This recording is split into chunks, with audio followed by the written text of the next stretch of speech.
Feed the little monsters. They're hungry. They want to be fed. Come on. Don't be loud.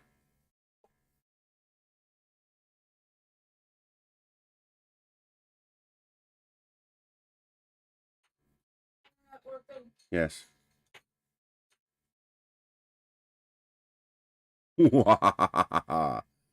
Hello, red light.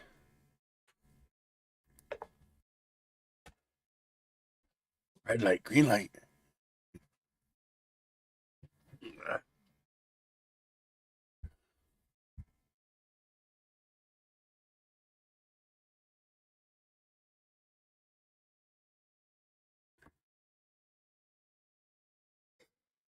Oh.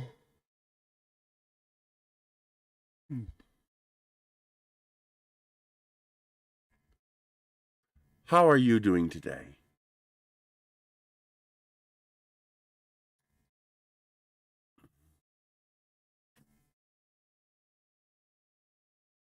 Oh, almost forgot.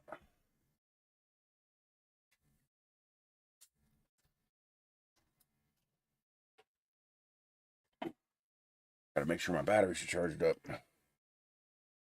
Camera. Of course.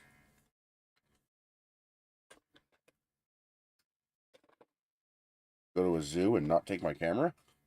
Crazy. Yeah, it's basically a zoo. And an aquarium. Hopefully. Come on. It's a little fruit fly or whatever it is. Leave me alone.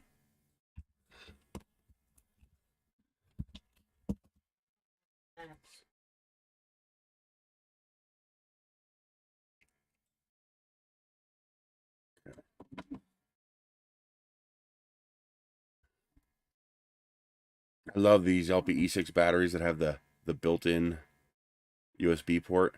So you can either stick it in your camera charger or you could just plug a micro USB cable right into it and it just charges. I mean, it's not a fast charge, but who cares? It's just convenient. I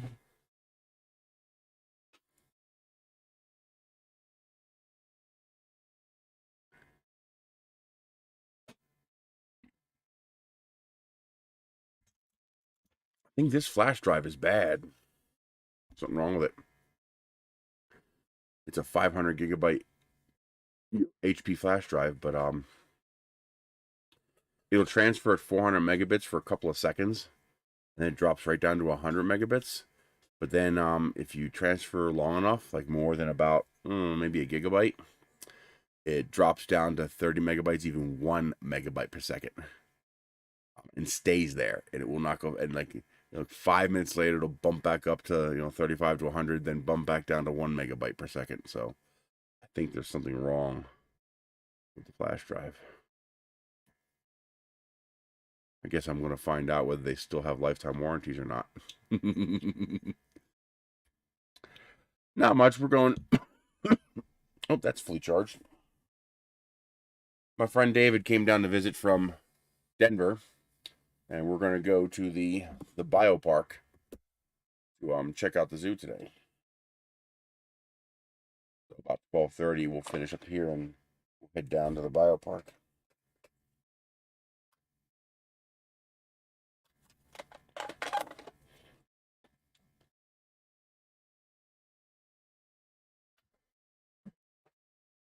Which should be fun. We've never been there before, so we probably won't get to see too many of the animals because of the heat.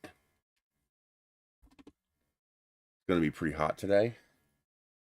But any of the indoor stuff and the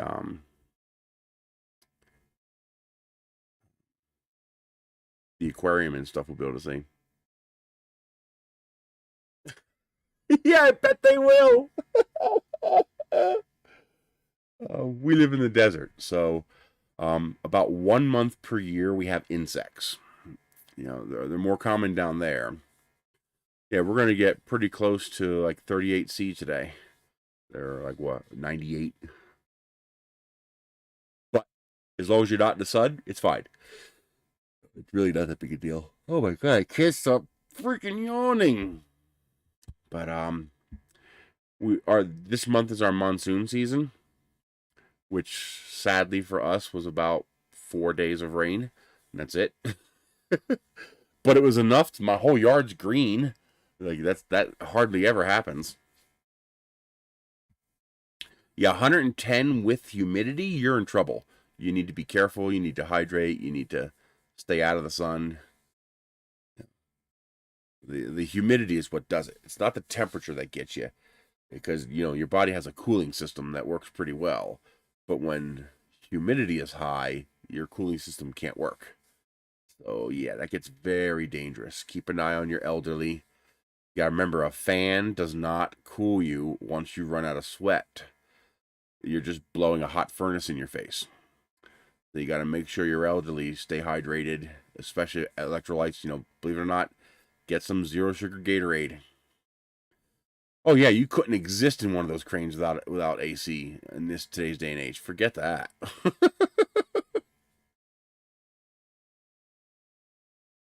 It's a hot box. It's a freaking hot box. Wow.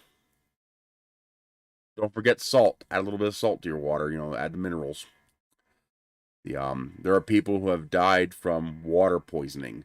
They basically ingested too much water, and what happens is it flushes your electrolytes out of your system, and those lack of electrolytes kill you. So I doubt you're gonna have that problem being in AC, but yeah, especially for your elderly, every now and then a bottle of Gatorade, probably not a bad idea. Anything that has minerals and salt in it.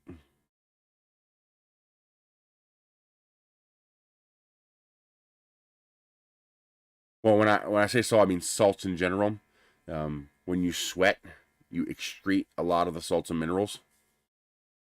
It's only really dangerous when you stop sweating. If you stop sweating, that's a problem. But you're going to be in AC, so you're not going to have too much of a problem. Yeah, if you're in a climate-controlled environment, then your body's not going to be, sweating into overdrive. So you won't be pumping out all of your minerals. I don't quote me on this. Trust but verify, because I could be wrong, and this is a life safety issue. So make sure I'm right on this. But I believe you can just add a little bit of salt, like a packet of salt, not a lot, to your water to get that little bit of salts and minerals you need, I think. But verify that first. Don't just take that verbatim, because I could be wrong. Last thing I want is somebody getting hurt because I gave bad advice. There's more to it than that, but in a pinch, I think that can work. But we're talking survival situation now.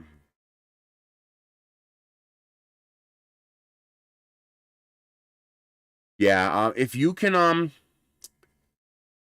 guessing it's not, obviously not your machine, but if you can put some UV film on the windows,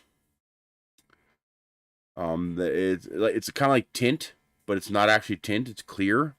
Its sole purpose is to block UV. If you can block a nice chunk of the UV coming into that cab, that will greatly reduce the workload on that air conditioner.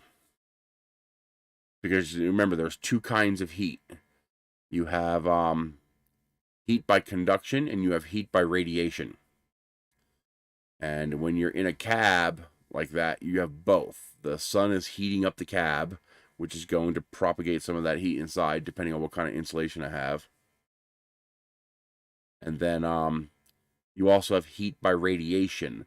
Like, you go out on a nice winter day when it's 5 degrees outside, but you feel that warmth of the sun on your face. Well, that's not conduction. It's 5 freaking degrees outside. That's radiation, direct radiation from the sun.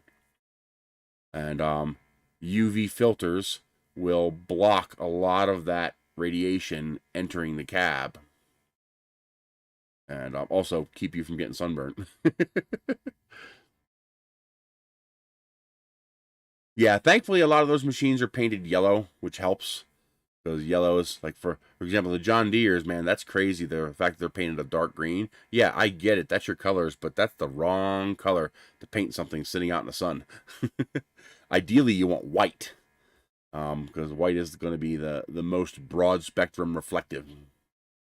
The worst thing you could do is paint any outdoor equipment black, unless it's something you want to get warm. Like, for example, like if you have a solar water heater, well, then yeah, you want to paint everything matte black, because you want it to absorb as much heat as possible. But otherwise, the darker the color, the more heat it absorbs. Oh, nice. So even hotter. Yeah, I guess the heat would affect the hydraulics, wouldn't it? I never thought about that. Hmm.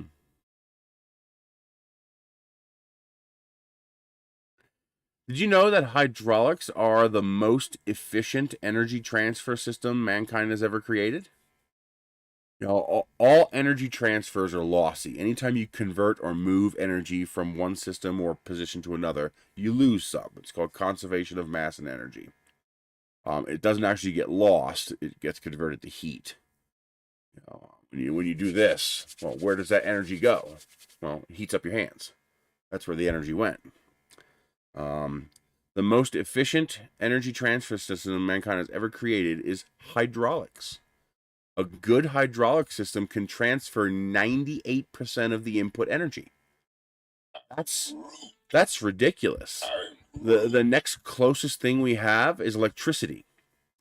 You know, there are, you know, people don't realize that one of the reasons electric cars are so efficient is because there's very little loss. You know, an electric car from grid to wheels is 85 to 95% efficient, most of them being right around 88, 89%.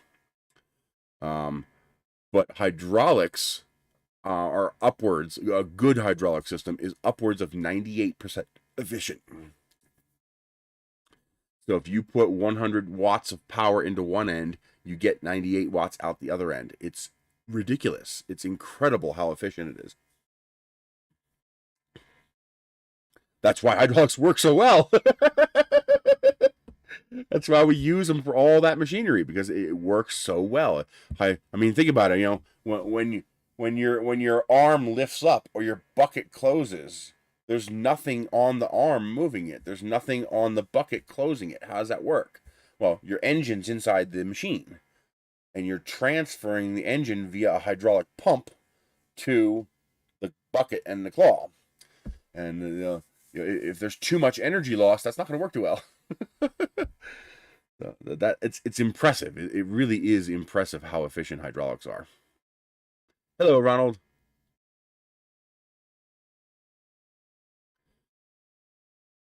Heat pumps are similarly very efficient, relatively speaking. Yeah. Oh, I didn't know it was Samsung. I thought it was I thought Panasonic was building the factory.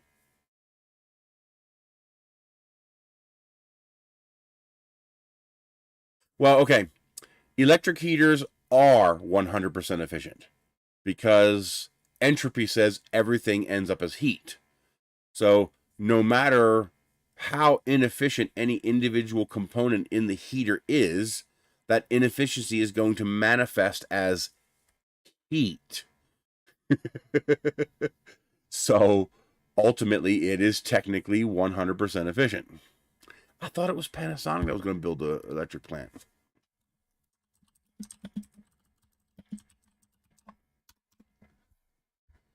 Yeah, Panasonic.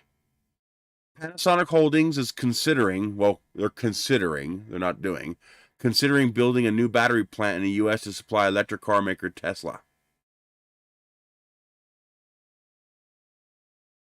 They want to start operations as early as fiscal 2024. So maybe two of them, Samsung and Panasonic? This is from Osaka. Yeah, Kansas City. Looks like Kansas City just signed the deal. Panasonic to build $4 billion EV battery plant in Kansas.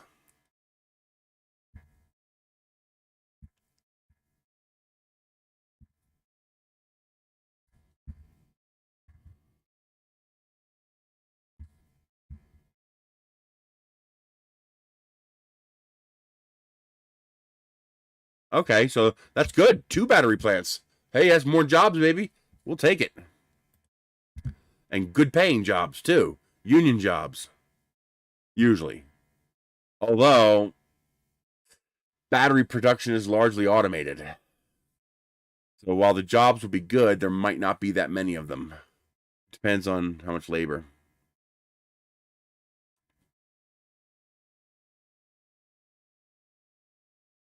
But yeah, that's what we need.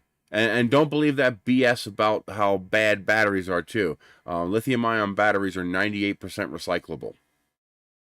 And not only that, the important parts are recyclable. The cobalt, the lithium, the nickel, that's all recyclable.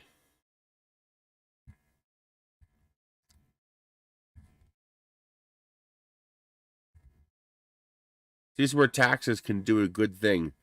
Do you know what the... Here's a good one for you guys.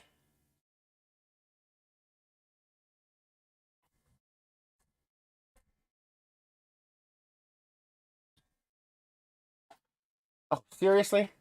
The box opened and it dumped itself. Of course it did.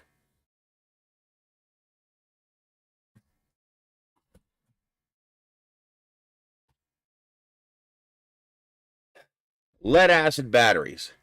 Do you know what the recycle rate for lead acid batteries are? Well, that was weird. You see the color change? 97%. Lead acid batteries have a 97% recycle rate. And the reason for that is pretty simple. Taxes. Basically the scrapyards they desire these batteries. You know, that core charge you pay. When you go and buy a battery for your car and there's a $22 core charge. Well, the reason they can convince you to bring your battery back to be recycled is because you want your $22 core charge back. And it's extraordinarily successful. You know, that's one of the few things, you know, government did it right. By having a core charge on batteries, it's basically a tax. If you don't bring the battery back, you just paid a $22 tax on your battery. And by bringing the battery back, they refund you that $22 tax. And the result is 97% of lead acid batteries are recycled, which is freaking awesome.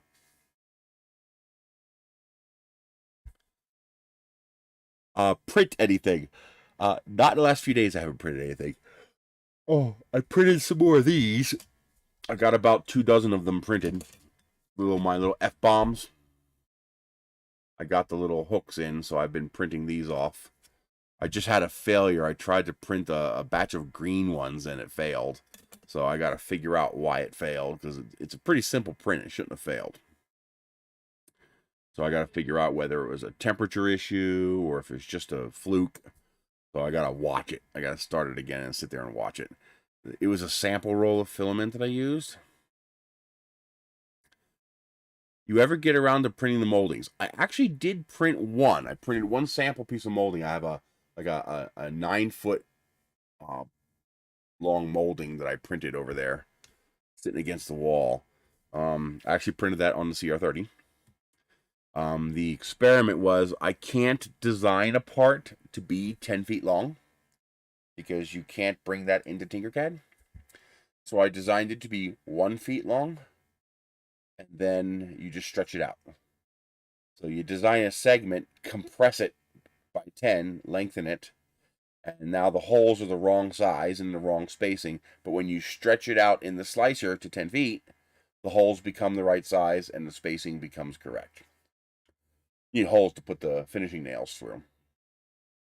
And so I actually did print that. So I'll have to experiment and see if I got the hole size right, see if the nail fits, see if it cracks the plastic when I try to nail it in, and probably be better if I printed something like that with like ABS. It'd be a lot more forgiving, with putting a nail through it.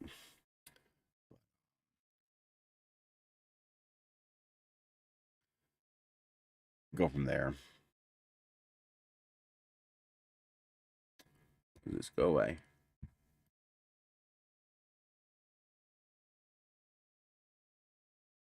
Yeah, for real. Just a little hot.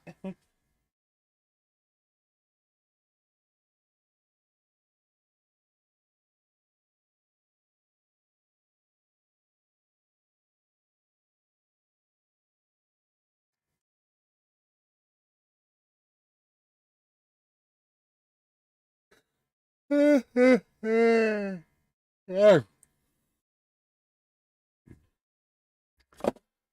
we have a 3 o'clock entrance to the biopark.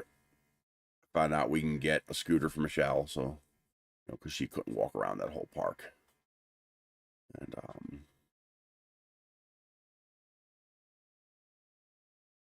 I'll get a bunch of pictures. I like pictures.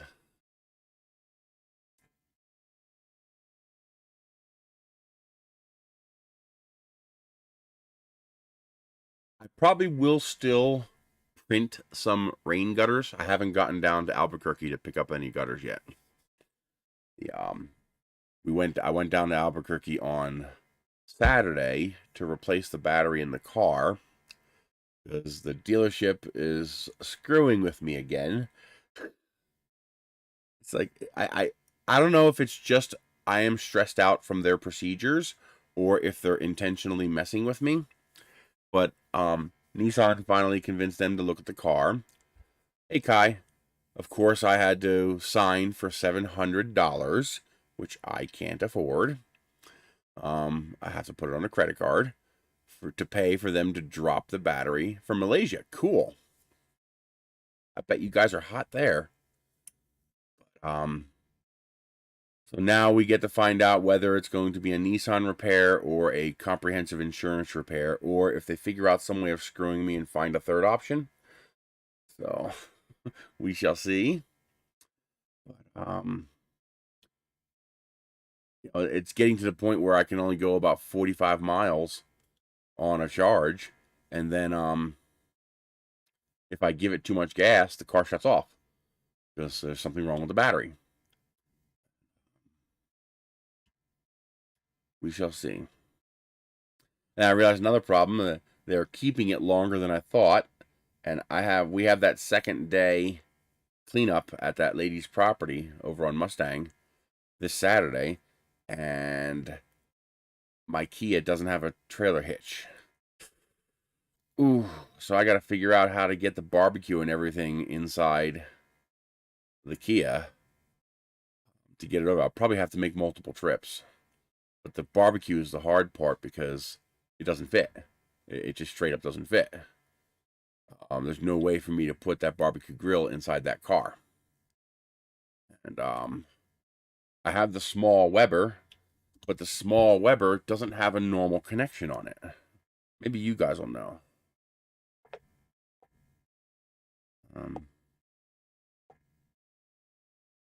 No.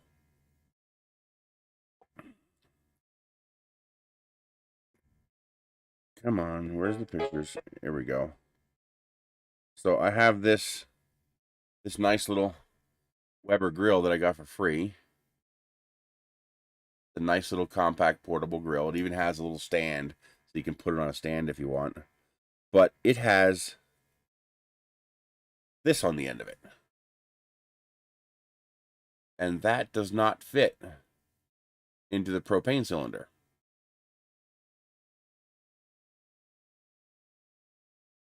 So, that's a male connection, while the propane cylinder has a male connection. And so this needs to be a female connection of the right kind. So I gotta stop by the hardware store and see if they have an adapter to convert this to a normal propane tank connection.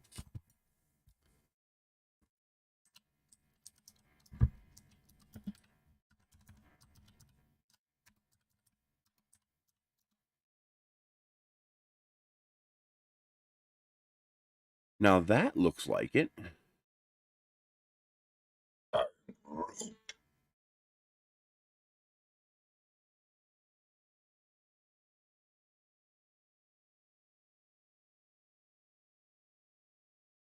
That looks exactly like it.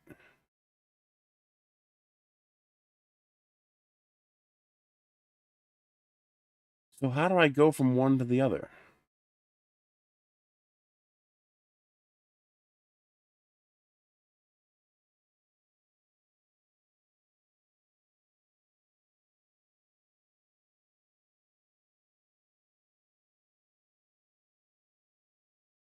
I need the opposite of this. See, this grill has this connection on it, while the propane tank has this connection on it. So I need the inverse of this. I need this thing here, but a female connection here and a female connection here, so that I can mate my tank to my grill. But I don't see that anywhere.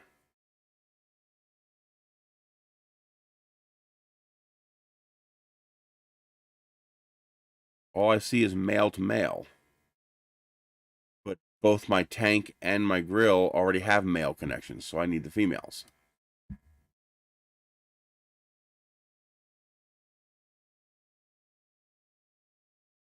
Oh, wait a minute. Does that tank connection have both?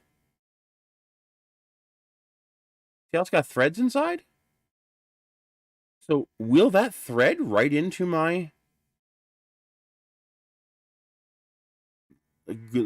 tank? I never paid attention to that.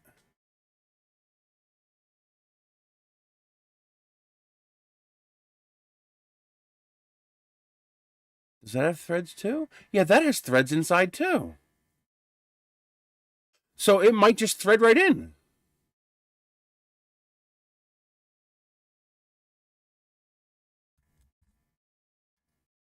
Let's look. See if I can find it. There it is. So I hate when I can't click on shit. Yeah, I hate when they void the ability to, select stuff. I want to select things. But that's it right there. That's the grill I have. Or at least some version of it. Wow, it's a $230 grill and I got it for free. Where's the connection? Different stand, though. My stand is different.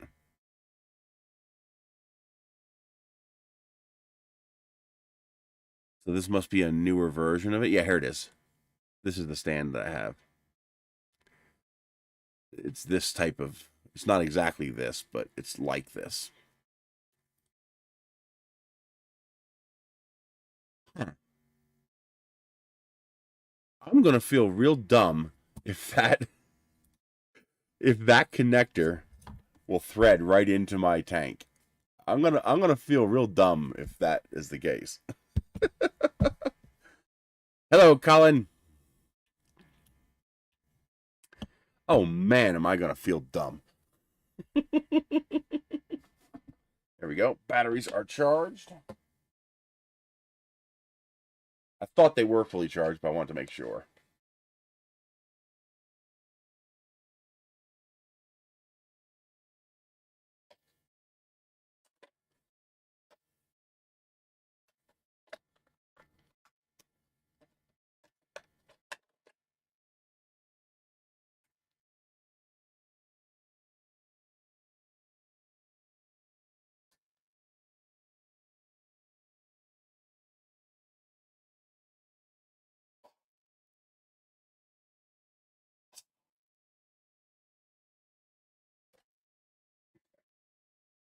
That is set. Make sure the memory card is in there. Yes. Hey, welfare god.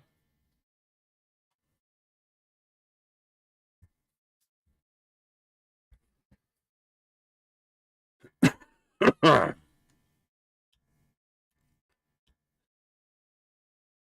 finally got a working battery for this one, and it works. So I got lucky. What? 5 of the 6 cameras in that box worked, which was pretty cool. But sadly, it doesn't take very good pictures. I was really disappointed with the quality of the pictures from it. I was expecting it to take really nice pictures, but actually, it's kind of junk. There's the power button. There it is. Yeah, I was really disappointed with the quality of the pictures from it. I was expecting much better.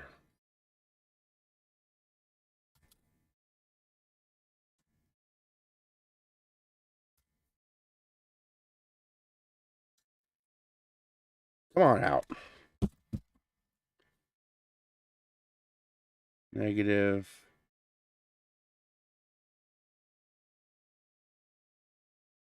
So it goes this way.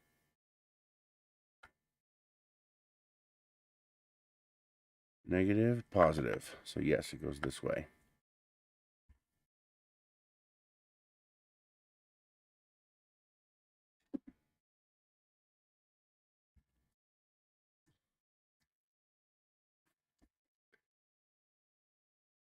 I want to charge up my video glasses today, but I forgot. These take specific USB cables. You plug a regular USB cable into it, it doesn't charge. It thinks it's connected to a computer and refuses to charge. So I've got to find the pouch that these come in that have that cable in it.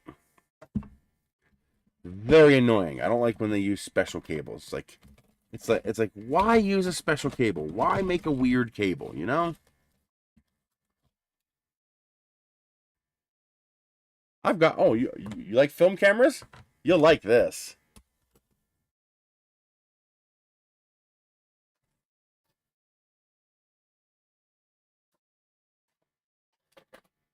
This is like my favorite little setup because it's just so damn cute.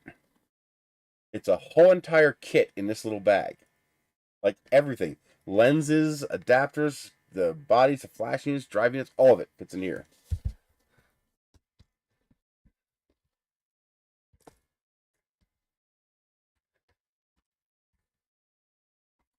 You get a kick out of this.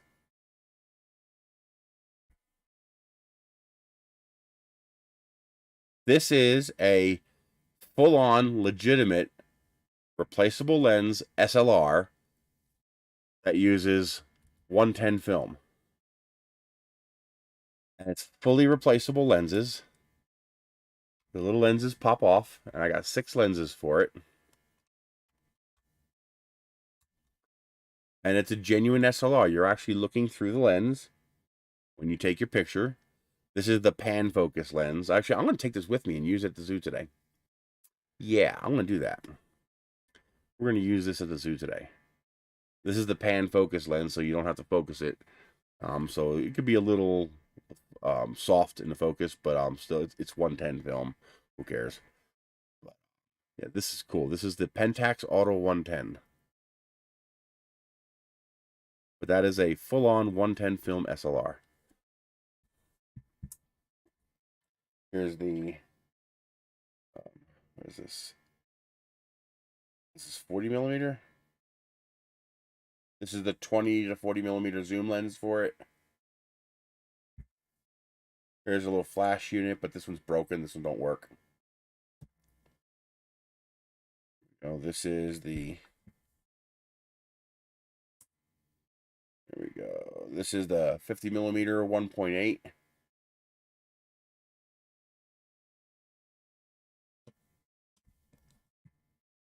This is the teeniest one right here. This is the. Actually, there's a smaller one. This is the 18 millimeter lens. Another roll of film. A little pouch for my adapter. Here's here's the monster of the pack. This is a 70 millimeter 1.8. Yeah, he's a big boy. And then the itty bitty one, the one that's so freaking cute. I love this so much. This is the 24 millimeter 1.8. Look how freaking tiny it is. Oh my god, it's so adorable. Absolutely adorable. I love this thing. Actually, I'm probably going to put the 24 millimeter on here.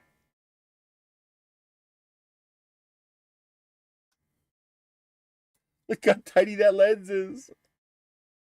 And then compare it with this monster.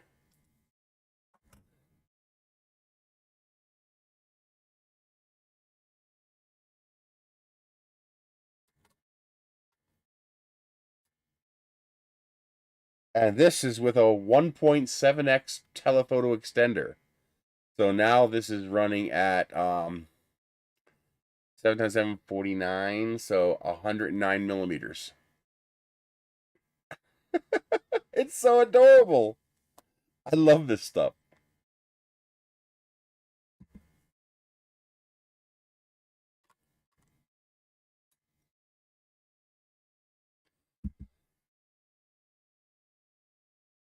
And that little 24 millimeter lens is just so tiny. It's just such a tiny little lens.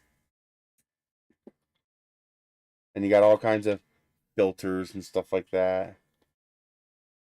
Like, it's a legit full-on kit. You know, it's got batteries because there's a light metering inside.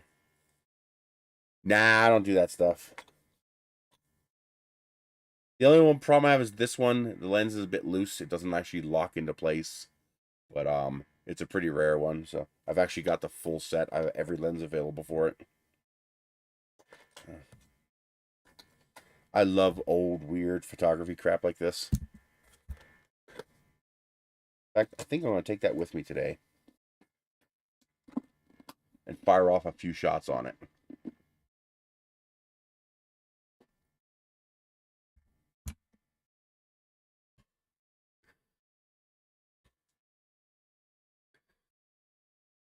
Oh, no fair. They make the Weber in red. I would have loved the red one.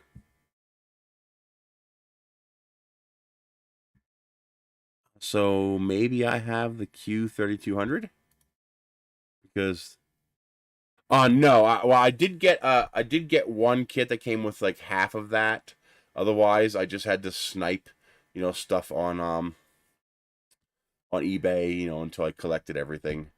The actual full on you get everything kits are like $600 or $700, which I don't have.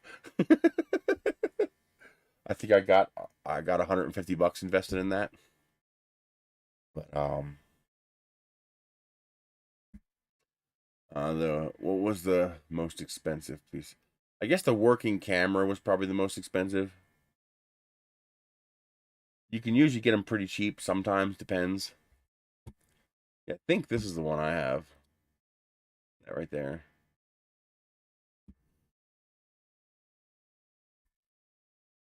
You can get them. Just do a search on eBay for Pentax Auto 110. This is a hobbyist thing. If you're not into photography, there's no reason for you to get something like this. Like, here's one, $52 plus shipping, and so far it's being bid on, but it comes with the 18, the 24, and the 50 millimeter lens, which is perfect. Those are the three lenses you want. Let's switch it to price plus shipping. Here's one of the cameras for 25.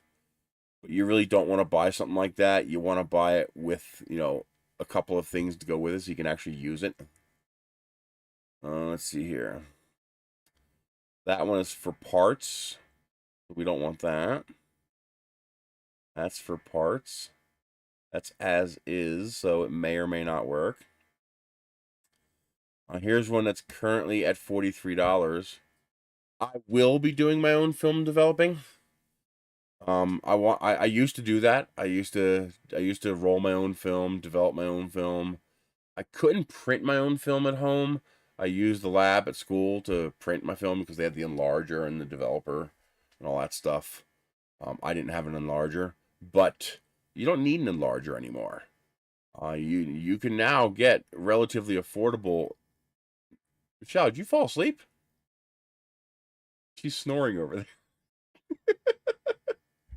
She's over there snoring. Oh man. I need a picture of this. Is this the right battery for this? No, that's an MP20. That's for Casio. That's for a different camera. But I want to get back into film developing because it's not expensive anymore. All you need is a dark bag and you know, the developing tank and some chemicals. And I actually eventually will probably build my own darkroom.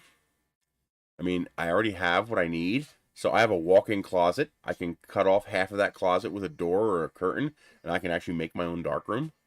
Or I have a big giant I think it's either 5 by 10 or 10 by 10 grow tent, you know, for growing plants indoors. Well, I can use that as a darkroom. I can make a darkroom out of that. And so I might do that because the idea I have is to, hey, Crimson, it's been going okay.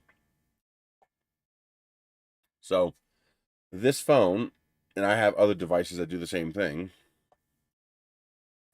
has the ability to do infrared. So you can see that's the infrared light coming out of the camera right there. You know, in person, that's just two little red dots. But on the camera, you can see this web camera is actually can see infrared. You can see it lighten up my face a little bit. See it? Yeah, of course, it's more prominent at night. So as long as I, you know, protect this screen, so the idea is I will wear this phone on my face. I actually have an H3 that's lighter. I'll probably use that one. But you know how you can get those cheapy VR goggles that you wear and you stick your phone in it and that gives you VR? Well, I can use that because I have to make sure the light from this screen doesn't get into the darkroom. So put this phone inside of one of those VR goggle headsets, you know, and wear it, and now I can see as plain as day in a darkroom using infrared light, which won't affect the film. And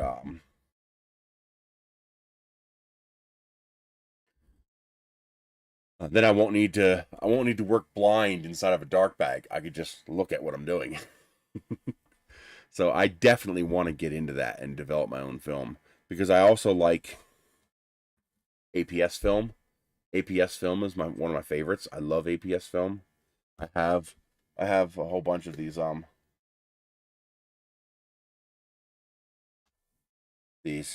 actual SLRs that use APS film. You know, they have replaceable lenses and everything. You know, but they're APS. So my EOS, my Canon is my favorite. This is a Nikon,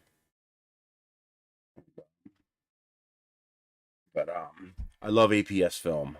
It's good film. I like it. You know, it's a good compromise between quality and convenience.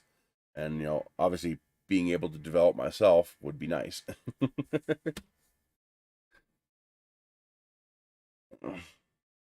You know, the chemicals, I thought the chemicals were really expensive because you're looking at like 30 or 40 bucks for the chemicals.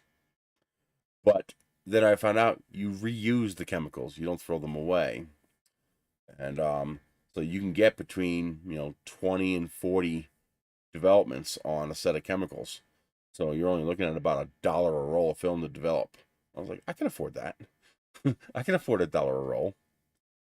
I mean, I already have most of what I need. I just need to buy um, the little developing canister, you know, the canister that you roll the film into, and some chemicals. That's all I need to buy.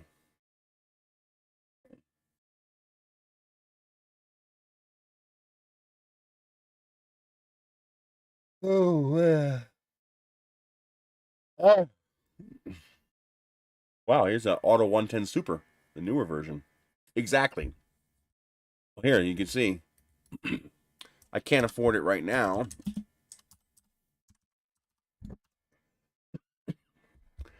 but you can get film scanners pretty affordably. Now, this kind of stuff, Those kind of film scanners, garbage. However, you can get a pretty decent result using your DSLR to scan negatives. I mean, it's not going to be perfect, but it is a pretty legit result using a DSLR. You know, I have a 50 megapixel camera. You know, look at the lab box. Search.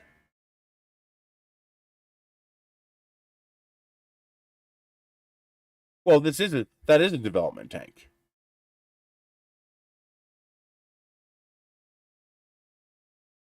Where to buy. It's just a different kind of development tank, that's all.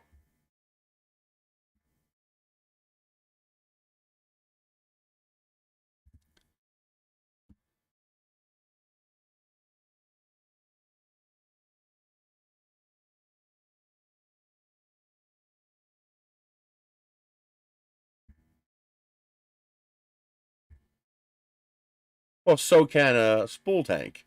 Once the film is loaded, you don't need to be in the dark anymore. Yeah, but what do they want for it?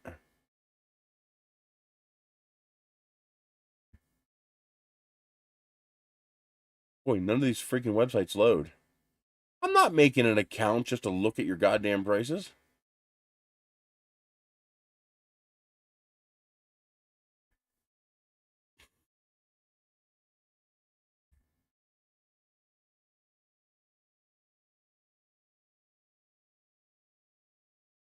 And so basically the two websites where they claim you can get it, there's no way to find it.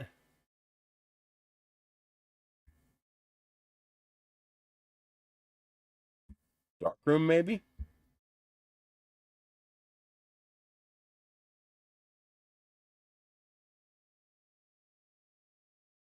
Oh yeah. Yeah, we're not buying a light box, a lab box. Holy shit, dude.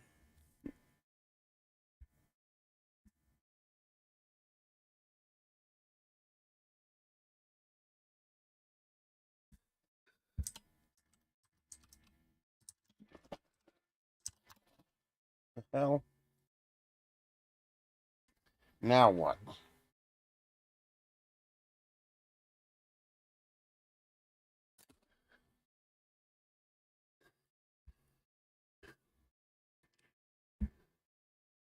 So let me show you why I'm not getting a lab box. $29. $219. Yeah, they can keep the lab box. I'll stick with the $30. Holy shit, that's a lot of money. Wonder if I could figure out how. Oh my god. Oh. Wonder if I could figure out how it works in 3D print one. Arr, pirates we shall be. Oh man. I forget the name of this one company. Wow. $32? Is that right? It's USB.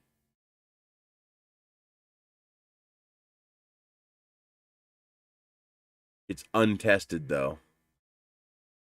So there's no way to know if it actually works.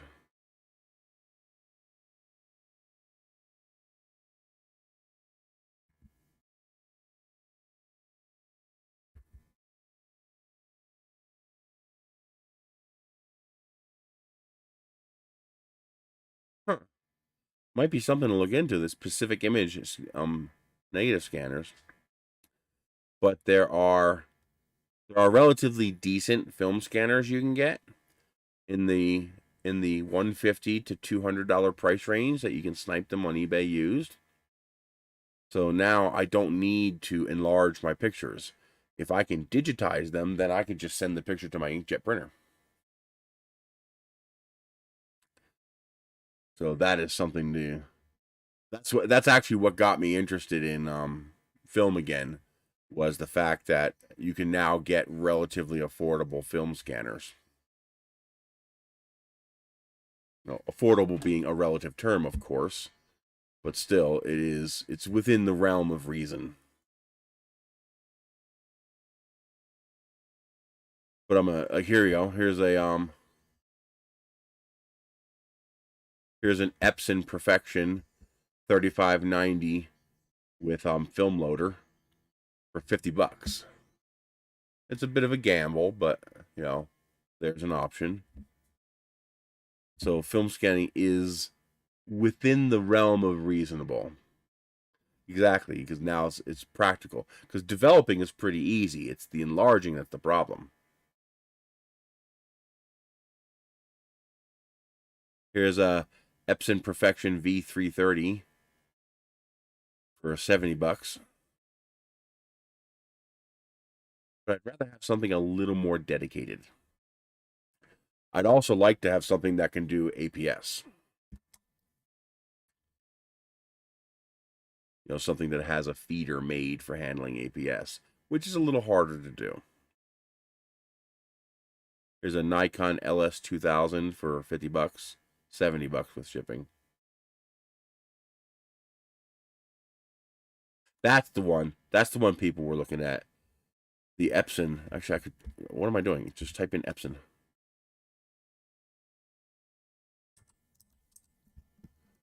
Yeah, the 600 is the sweet spot for price. The 800 jumps up in price pretty quickly.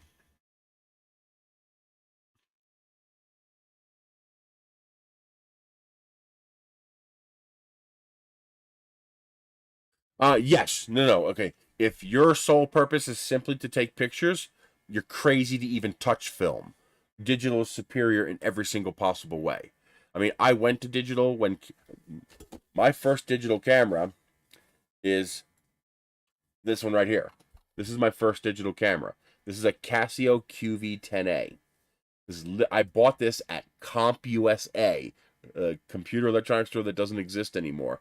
I bought this at CompUSA in Franklin Mills Mall, Philadelphia, for $700. And I bought it because my film camera was bankrupting me. I could not afford the film, and that was before nowadays where a fucking roll of 35mm film is $13. Used to be like $3. I'd go to the film store, the camera shop, and I'd buy his expired film for $2 to $4 a roll. And I remember once I got Agfa Ultra 50 for $1.50 a roll. Damn, that was good film. I shot a roll of that while we were mudding in our Jeeps, four-wheeling, and the mud looked pretty with that film. It was so good. But yeah, I bought this even though it only shot 640 by 480 images because it was free. I used rechargeable batteries in it, and I can it took an hour to download the pictures over a 9-pin serial cable that plugs into here. And it took an hour to download the pictures through the Twain driver that it came with, because there's no memory cards. These cameras don't have memory cards. This was just before memory cards became practical. But even still, it was, economically speaking, it was unbeatable. I took thousands and thousands and thousands and thousands and thousands of pictures with this camera, and they all cost me nothing but batteries. That's it. Now, when I traveled, I used lithium batteries. They were about $10 a pack, but they lasted as long as 3 or 4 sets of alkalines or rechargeables. So they were lightweight and long lasting. I'd get 2 or 3 days out of a set of batteries. But around the house, I would just use rechargeable batteries. And yeah, this was a groundbreaker, a game changer. It just even though the resolution was garbage, for most pictures it was good enough. It was tolerable because it saved me the cost of the film and the cost of developing.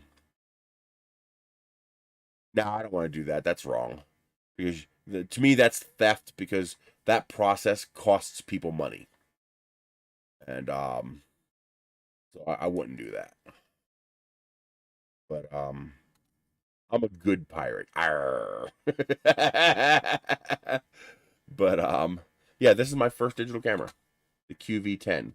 Now about 2 years after I got 3 years after I got this one, I bought a new camera in Colorado, 2010 actually, if I remember right.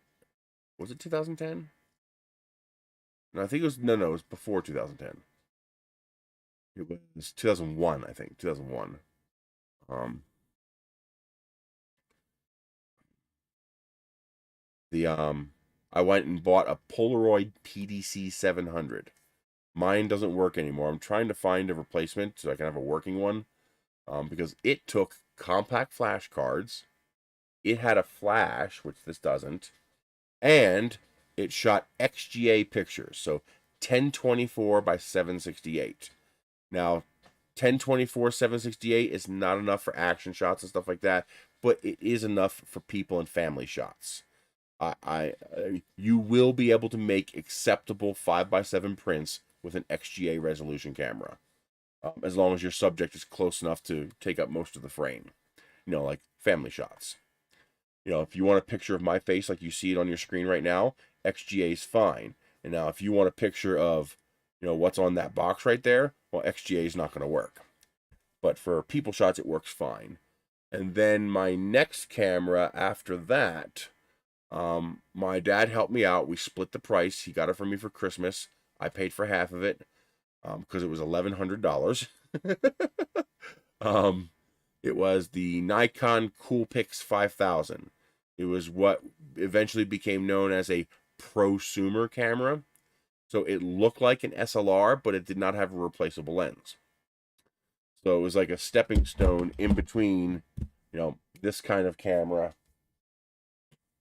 and this kind of camera, which at the time was like $4,000, so we couldn't afford that.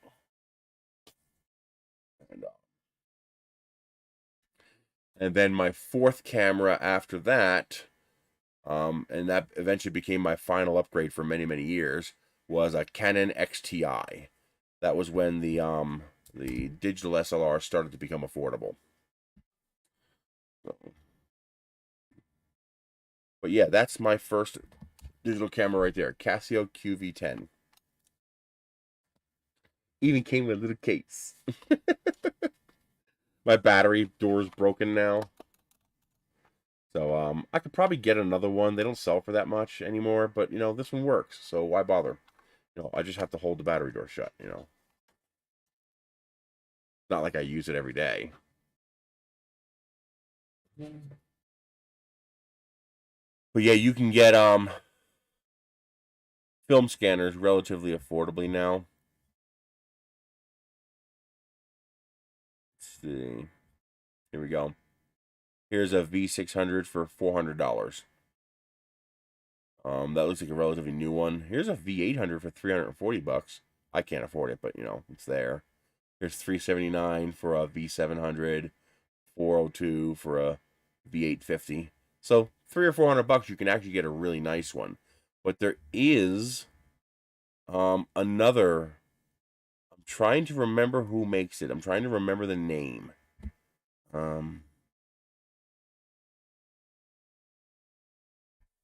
probably have one saved in my watch list somewhere. There is another negative scanner that's actually substantially cheaper than the Epsons. The Epsons are nice, but it's $400. And for me, even even that is too much for me. But there is another scanner that you can sometimes snag for the $100 to $150 price range.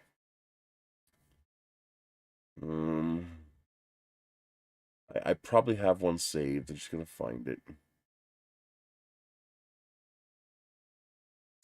I can't remember the name. It really aggravates me that I can't remember the name.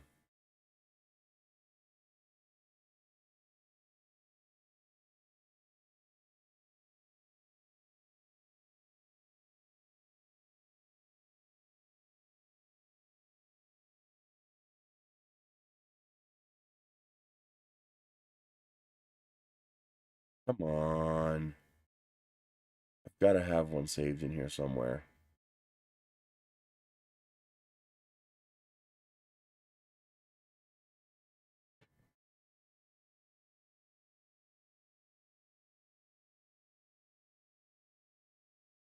I want to get one of these. But, you know, verified functioning ones are expensive. I'll show you in a minute.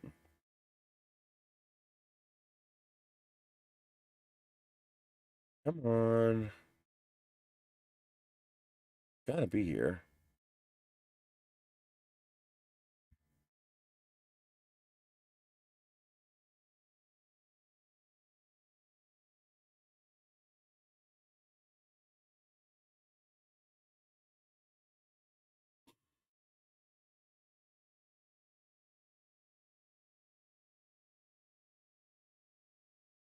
I don't have one saved? Really? I find that hard to believe. I do tend to flush my watch list every now and then, so I may have flushed it too soon.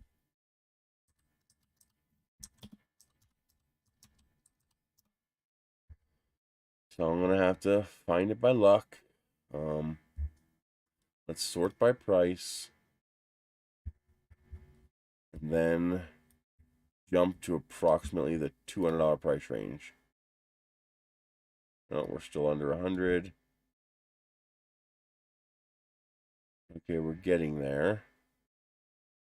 You got the older Nikons, but they're a little lower resolution.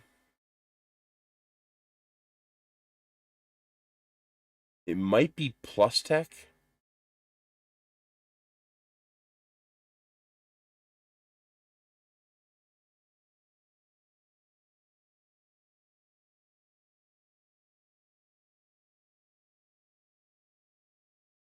Plus Tech might be the name of the company. Yeah, Plus Tech. Here we go. These are expensive because they're new. They're open box new. But you can get these units here pretty affordably. I've seen these go for around 150 bucks. Not the 8100, slightly older model. But you can get these pretty affordably. So.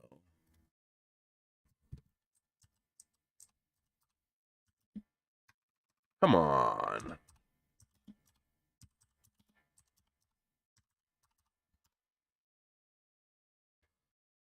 Yeah, here's an 8200i for $210.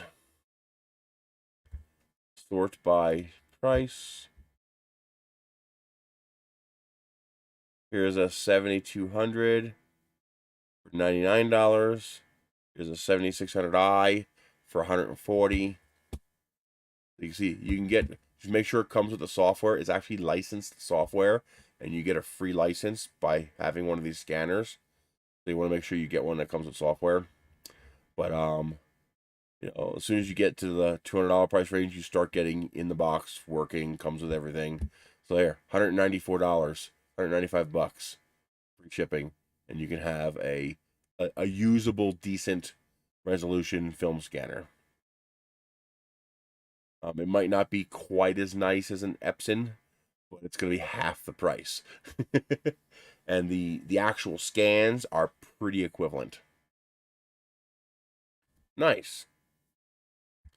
So eventually I'll pick up one of these. And but the thing is, I want to do all different kinds of sizes. I want to be able to do 120 film because I want to do medium format. But I also want to be able to do my, you know, my 110 film and my APS film and my 35 millimeter film. I want to be able to do all that. Although there are third-party manufacturers that make the slides for these units.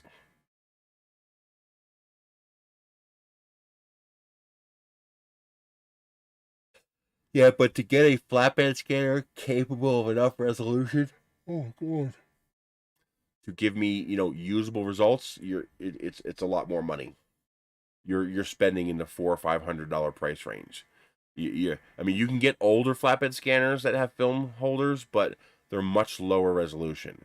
If you want to get up into the 600 DPI range, which would allow you to print an 8x10, you're looking at more the $400 or $500 price range. While these are down, $200 and less.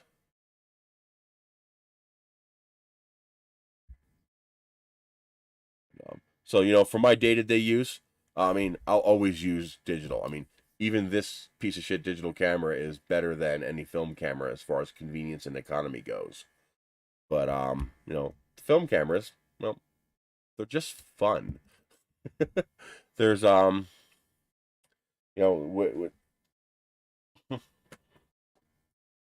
go to shoot with this.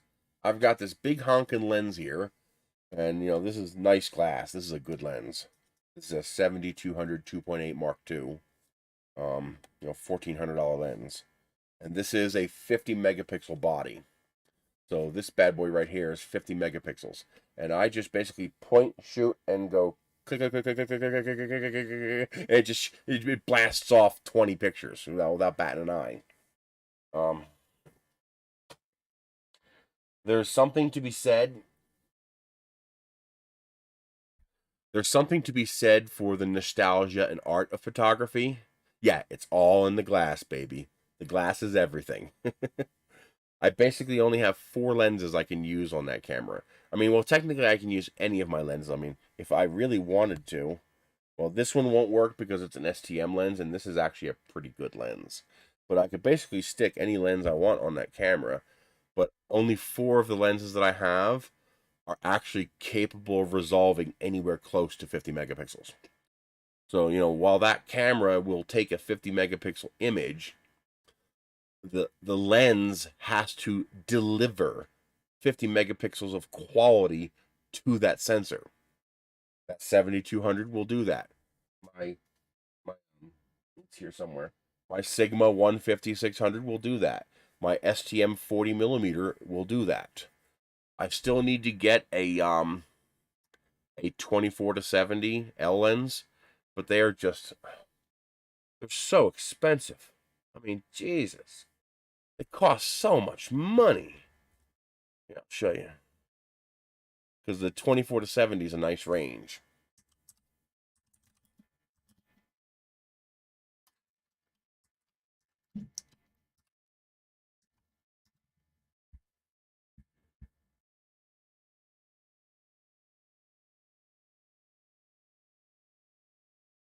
As is. That's a Sigma. That's parts of repair. This one works but has no autofocus, and it's $400. The autofocus don't work. It's $400. This one looks like it might work. This one works. So, and this is not even a Mark II. This is a Mark I. A 24-70 f2.8 L lens, $439. That's the cheapest you can find for a decent condition 24-70 L. But that's what I would need to be able to resolve 50 megapixels on that, because the cheaper glass just can't do it. The cheaper glass is going to resolve, there's a reason a lot of cameras are around the 24 megapixel range, because that's about what this glass can resolve. It can resolve about 24 megapixels. You're kind of wasting your time trying to resolve more on a camera that can't resolve more. And I almost forgot I got my little Nikon lens here. Yeah, my little orange bubby. I love this thing. I'm probably going to be doing a video on trying to repair the lenses. I finally got the little itty bitty gears in. Yes, they can resolve that very easily, Michael. It's called thousands of dollars. That's how you resolve it, with thousands of dollars. There's a reason this lens costs $1,700 new and $1,400 used, and that's because it can resolve that resolution. But basically it comes down to glass, the ability to polish that glass to within a high enough tolerance to give you the resolution you want, it just costs money. That's why manufacturers, that's why Nikon is going with the Z mount, that's why Sony's going with the E mount, and that's why Canon is going with the RF mount.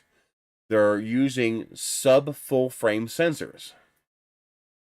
And by using a smaller sensor, they can, I mean, look, this is a 70 to 200 lens. Okay, let's take this off so it doesn't confuse. Why won't that release? Oh, there's a button. Forgot there was a button on that. So that is what you need if you want good resolving power for 70 to 200 millimeters with a fixed aperture of 2.8. All right, $1,700. This is a 55 to 250. So this actually has a larger range than this lens. This lens starts at 70. This starts at 55, which is really closer to 70 because of the crop factor. I'll get into that later. And this lens goes to 200 while this goes to 250. But in reality, this actually goes to over 300 with crop factor. Now, this lens is not as fast. I think this is a, what is this, a 5? Yeah. This is a 4 to 5.6. So it's f4 at 55 millimeters, and it's f5.6 at 250 millimeters. But this is actually a pretty decent quality lens. So how can they make this pretty decent quality lens so much more affordable? That's why. Look at the size difference. This will not work on this camera. I can't use this lens on this camera because this lens is a smaller lens. The elements are smaller. And they're able to do that because the sensor is smaller. So I could put this on my 7D, which has a crop sensor. It has a APS size sensor, 24 millimeter sensor, instead of a 35 millimeter sensor. Now the problem is, sensor size determines quality of image to a large extent. Not the megapixels in the sensor. The sensor size. So in film, you have what's called grain. In digital, you have what's called noise. That's the digital equivalent of grain. Now, a large portion of that noise comes down to how large are the individual photosites and how close together are those individual photosites. Smaller sensor means smaller, closer photosites. Higher megapixel equals smaller and closer photosites. And when you have close photosites that are small, what will happen is you'll actually get electrical discharge between the photosites. And that's what gives you that random noise that you sometimes see in your pictures. That's why with astrophotography, you have to take a whole bunch of lights and a whole bunch of darks. That, you know, pictures that are all white and pictures that are all black. And that's so that the software can average out the noise generated by your sensor and then remove that noise from the final image. It can figure out, okay, I know that's image and I know that's noise. Because in these 50 dark images, they all have that same exact spot. So I know that spot is noise. And, well, by making cameras with smaller sensors, they can make higher quality glass in a smaller package. That's how they're able to do, you know, $700 for a 600 millimeter lens for the Canon RF mount, because the lens is smaller. The Sidewinder JG is asking about the Sidewinder X1. The Sidewinder X1 is an absolutely fantastic printer. Quality control is top notch. The printer performs fantastically. It is a Creality level or better printer. It is a very, very high quality printer.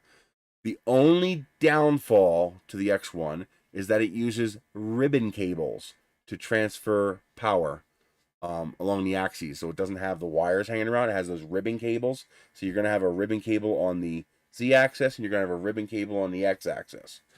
Those ribbon cables are prone to damage and prone to failure. If yours doesn't fail in the first month, you're fine. You won't have a problem. My X1 is still working perfectly. The ribbon cables are working fine. And then there are people who have it a week and the ribbon cable fails. There is a spare included in the kit. In the little bag they include. I had a bag right here, but there's a little bag that says our artillery. It'll have a couple spare ribbons. but you need to be careful to make sure you don't yank on the ribbons, you don't snag them, you don't let them get caught. As long as you're gentle with them, as long as you make sure they're properly inserted, be very careful with those connectors.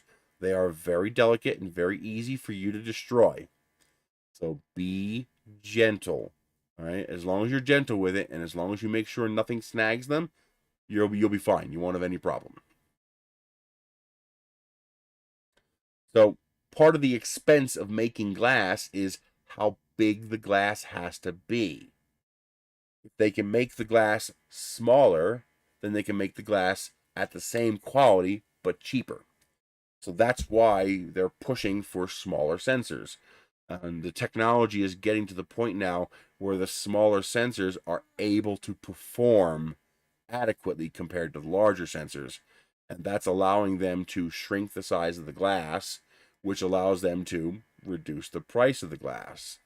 So, this is just a high demand lens. I'm gonna add that to my watch list. This is a very high demand lens. Everybody wants this because it's a very optimal 24 to 70 range.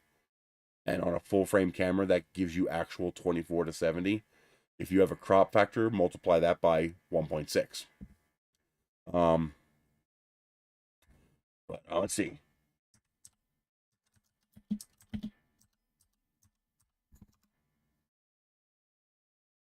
So here's a 50 millimeter RF f1.8 SCM lens, $91.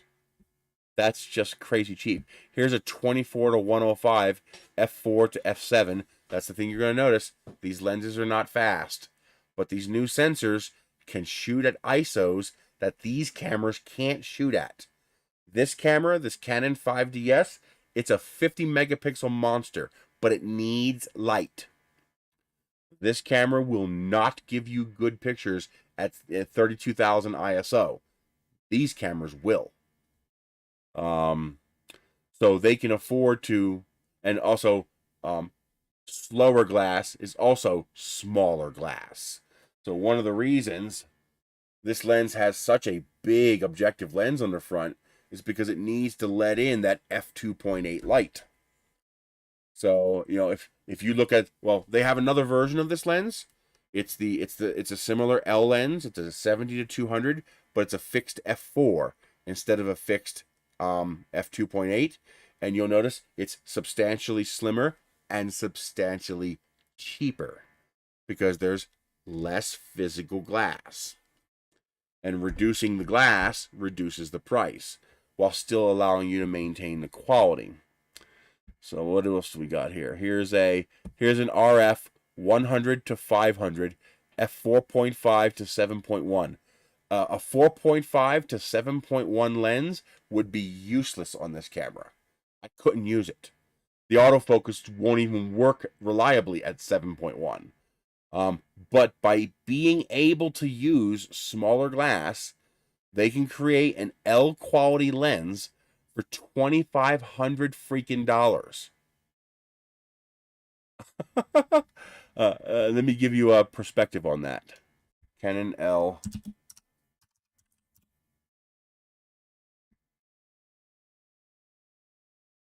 Let's see. These are all RF. Here we go. Here's a fixed prime. This is not a telephoto. It's a fixed prime 500 millimeter lens.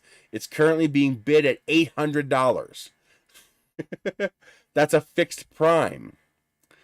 You can get this as low as $2,000. Let's see. Here's a 500 millimeter fixed prime lens that's used, $3,000.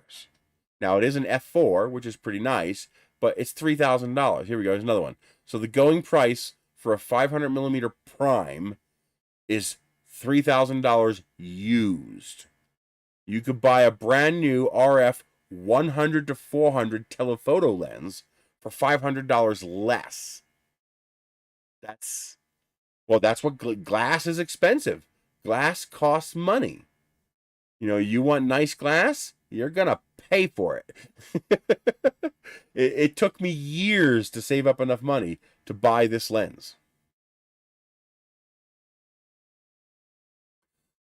But as long as I don't damage it, that's a lifetime lens. It'll last forever. Let's see here. Yeah, that's all fixed. Now here's one that's a new one. So if you want a brand new 500 millimeter prime, $8,800, $8,700, $8,769, $8,804. That's what a brand new prime costs. And that's a prime. That's a fixed lens. It only shoots at 500 millimeters. You can't zoom. And of course, you can now get this. Let's see, where is it at? There it is. $2,800, you can get a brand new 100 to 400 or 100 to 500. And it will be superior. Well, probably not superior to that 500 millimeter prime, but for your average photographer, more than good enough.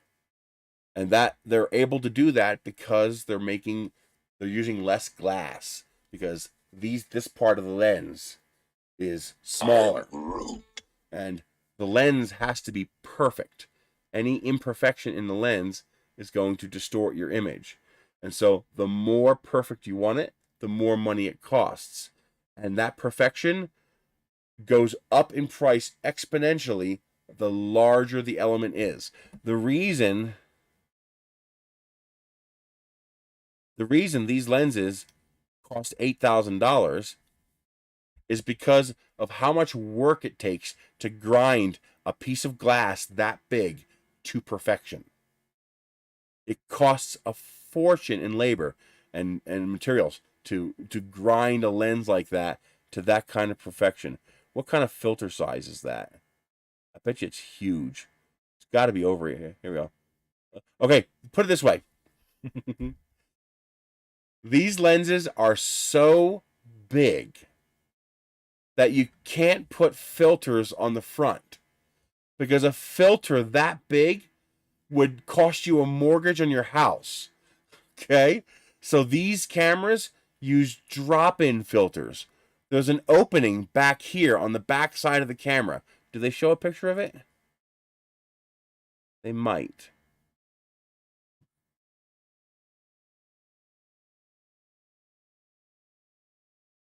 It's not letting me zoom in, but usually there's a it's probably this thing right here. See that little hump right there? See that little hump on the back right there? Let's see, here we go. See that little silver tab right there? Well, there's another one on the other side. That's a gripper part. You grab that with your fingers, and this whole thing right here slides out of the lens. So by putting the filter in the back of the lens, you're able to use a 52 millimeter filter on something that has a 100 millimeter objective. Because, you go look up the price of filters, and as soon as you start getting larger, oh boy, does the price go up. Like the filters for this lens, this takes a 58 millimeter filter. I think this is 77 or 72. 77. This takes a 77 millimeter lens. Go look up some good quality filters and see what the price difference is between a 77 millimeter filter and a 58 millimeter filter. It's a huge difference. It could be $100 difference in the price of a filter. But that's the nature of big glass. If you want to bring in a lot of light and, be able to, use that faster shutter speed in a lower light level, there's only two ways to do it. You have to bring in more light, or you have to crank up the sensitivity of your film, your sensor. That's called That's called ISO. This camera is good to like 1600 ISO. If I push it beyond 1600 ISO, the noise starts to get pretty bad. But if I'm shooting at 100 ISO, beautiful images. But my shutter speeds start to come down because I need to bring in enough light. So I compensate by using more expensive glass, which allows more light to come in. But the price difference between them is pretty big. So here, let's see. Let's see, Canon L. 70 to 200 millimeter, 2.8. So here, used price, you're looking at, yeah, this is about right. $1,400 used for this lens right here, the lens that I have. Now, if you go to an f4, $700. It's half the price. All right, it's still the same high quality L glass, a lot smaller, I might add. But I mean, look at the difference in the tripod mount here. Let's see. Can I find a comparison? Compare 70-200, 2.8, 4.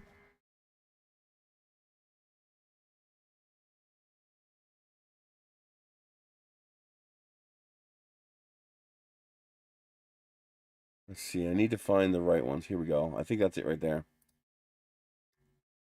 Yeah.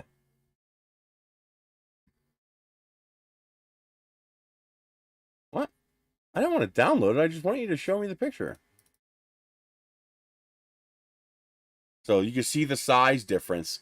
This is the 2.8 lens. That's this lens right here. Okay. And this is the f4 version of that lens. This is $1,400 used.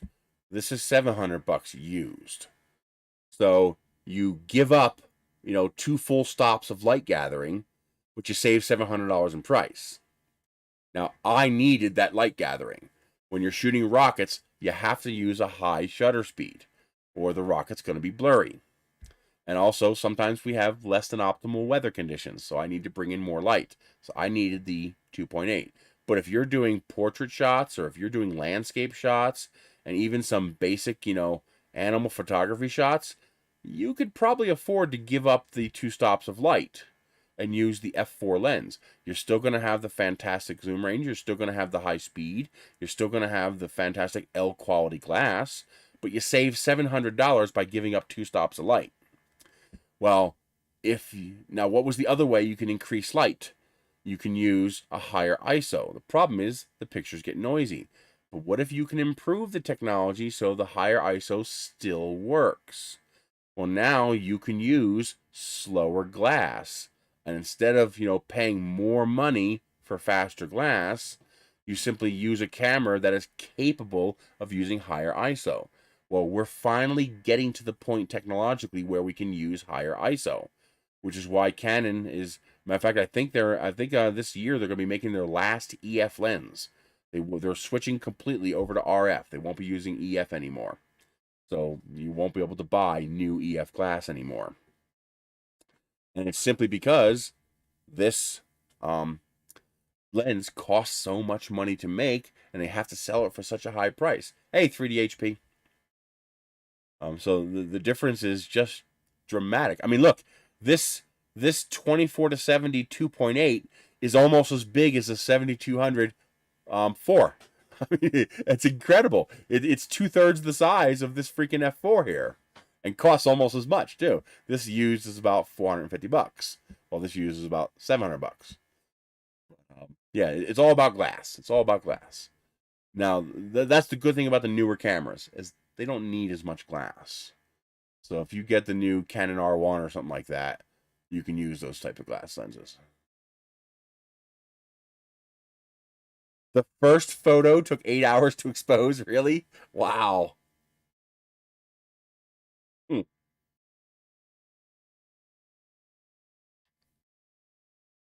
Well, like I said, this camera is absolutely garbage.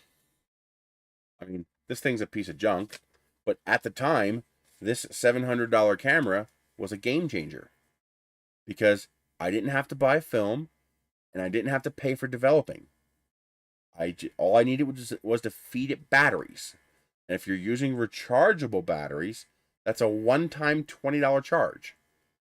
The amount of electricity you use to charge batteries is so small you can't even measure it. Not on your electric bill. It's like 1 cent.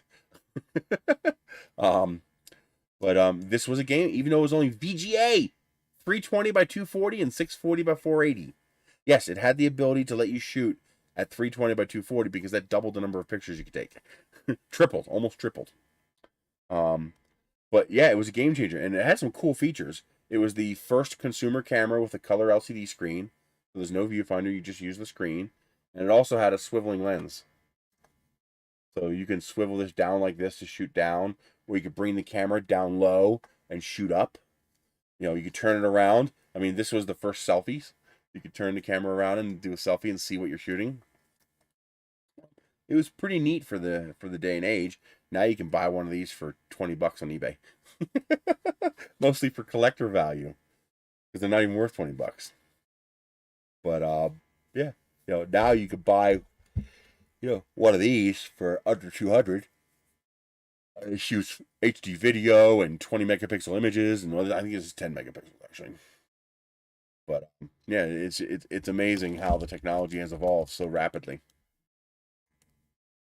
You know, little cameras like this put film cameras to shame.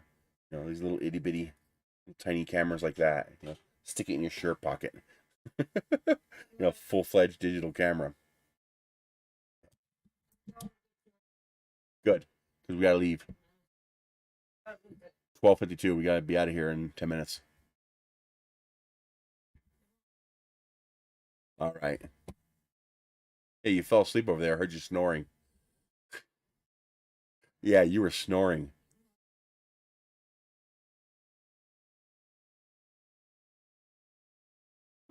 Weirdo.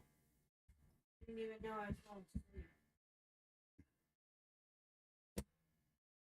asleep. 8-hour picture. Jesus. Obviously, that was a landscape picture. There's no way you're going to get a person to sit still for 8 hours.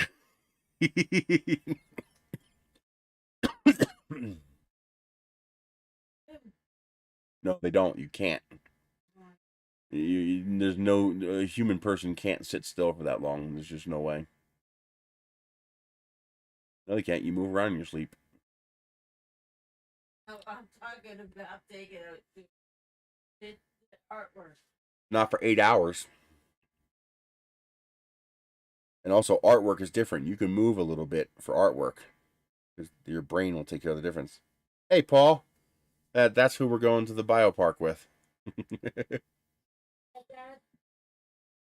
I don't know which one it is, though. Which one are you? Identify yourself. I'm guessing it's David. I'm guessing it's not his dad. I don't think his dad would bother logging into YouTube.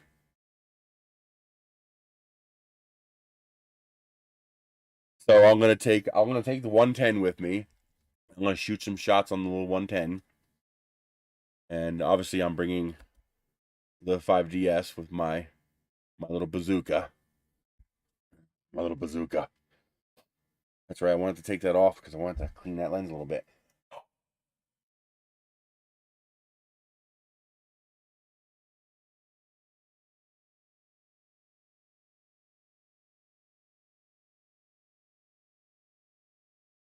There we go. Squeaky clean.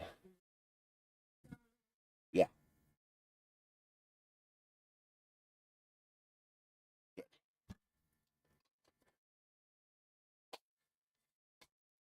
There we go. I'm ready. Batteries are charged.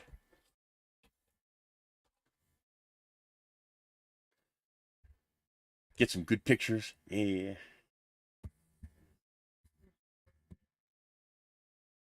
But this is another one I want. I want this badly. You know, obviously this one's no good because it's as is. Working ones are like 300 bucks. But this is an Olympus Pen F. It's a half frame 35 millimeter camera. So that means it uses, you know, if that's your 35 millimeter frame, it uses half the frame to take each picture. So you get a 36 exposure roll will give you 72 pictures, which is really cool. You know, you're basically getting slightly less than APS size on 35 millimeter, and it's worth it. You know, because you know it's still more than enough resolution, especially if you use decent film. Yeah, it's fun. I'll be sure to post some pictures and video from the biopark when we go there today. And you guys get to see it. As they call it, biological park. Yeah, basically, it's a new age name for a zoo. It's a zoo, basically.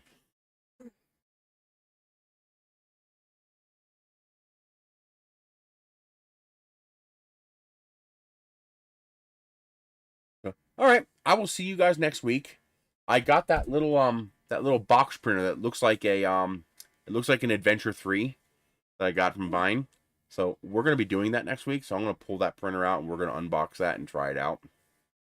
And I just gotta move this we do somewhere else. I don't want to put it away because I'm using it. I got the 1.4 millimeter nozzle on this, but I want to get that new little enclosed printer. I want to bring that in and start playing with that. So that's it. I will see you guys next week, and you guys have a great day. And we should be ready to go in the next 20 minutes, David.